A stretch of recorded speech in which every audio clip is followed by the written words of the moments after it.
পরীক্ষার সময় যা করবেন, পরীক্ষা শুরুর অন্তত 1 ঘন্টা আগে পরীক্ষা কেন্দ্রে থাকতে পারবেন এমনভাবে বাসা থেকে বের হন, জ্যাম থাকলেও আপনি নিশ্চিন্ত থাকতে পারবেন। যদি হলে ঢুকতে পারেন তাহলে পরীক্ষা শুরুর অন্তত 15 মিনিট আগে নিজের আসনে বসুন, চোখ বন্ধ করে লম্বা দম নিন কয়েকবার। কল্পনা করুন আজকের পরীক্ষাটি কত সফলভাবে আপনি দিচ্ছেন। এবারে প্রশ্নপত্র পেলে উভয় পিঠ ভালোভাবে পড়ুন, নির্দেশনাগুলো খেয়াল করুন।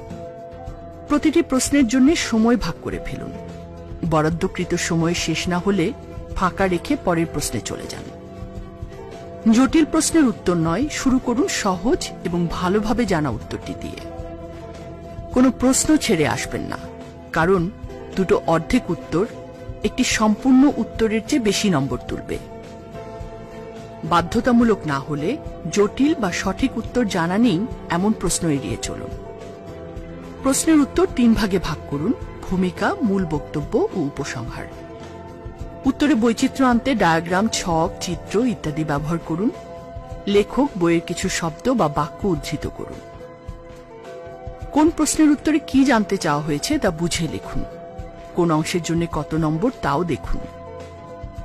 কোন প্রশ্নের উত্তর বা পয়েন্ট মনে করতে না পারলে ফাঁকা জায়গায় রেখে পরবর্তী প্রশ্ন বা পয়েন্ট লিখতে থাকুন।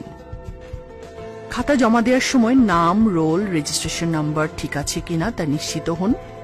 অতিরিক্ত কাগজ নিলে স্টেপলিং বা সুতোর গিট ঠিকভাবে দিন। আর পরীক্ষার পর কাঙ্ক্ষিত ফলাফলের জন্য মন ছবি দেখুন, প্রার্থনা ও দান করুন। বিরতির দিনগুলো সৎসঙ্গে কল্যাণকর ও ভালো কাজে পরিকল্পিতভাবে ব্যয় করুন।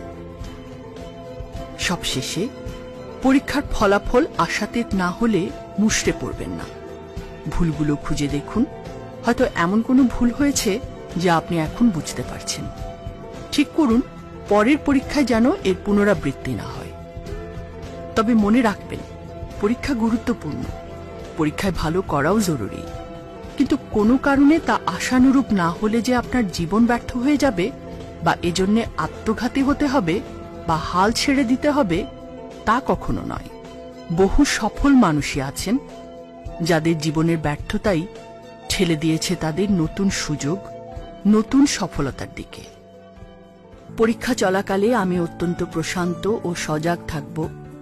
প্রশান্ত মনে আত্মপ্রত্যয়ের সাথে প্রতিটি প্রশ্নের দ্রুত সঠিক জবাব লিখব বা বলবো। আমি যা যা পড়েছি তা হলে বসে অনায়াসে মনে করব। আমি যা পড়েছি তার প্রতিটি অক্ষর প্রয়োজনে আপনা আপনি মনে চলে আসবে। পরীক্ষাকালে আমি অনায়াসে আমার মেধার